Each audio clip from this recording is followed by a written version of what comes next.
Wipe out North Korean regime. Top U.S. advisor issues chilling warning of Trump's next step. John Bolton, who remains a top U.S. security advisor, said the world only had one play left in dealing with North Korea.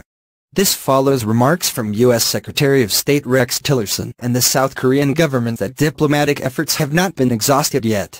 However, Mr. Bolton claimed that sanctions had no impact on Kim Jong-un's regime in one way or another. The leadership will have to be toppled. Speaking to Fox News, Mr. Bolton said that U.S. President Donald Trump should now focus on persuading China that wiping out the North Korean regime was in their national interest.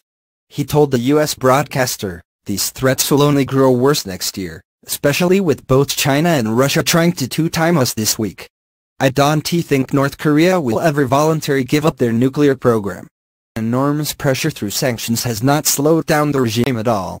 This is a prison camp of an economy. Its people live desperate lives, but there's been no impact on the nuclear tests. There is one diplomatic play left here. You cannot coerce China into this, but you can persuade them that their national interest requires getting rid of this regime. Reunification of the peninsula is the way to go, but there may be other options.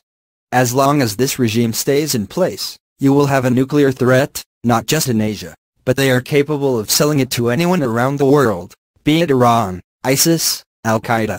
According to state-run reports in North Korea, the regime has stated their commitment to the country's nuclear development. In 2018, North Korea will continue bolstering the capabilities for self-defense and preemptive attack with the nuclear force as the pivot as long as the U.S. and its vassal forces persist in nuclear threat.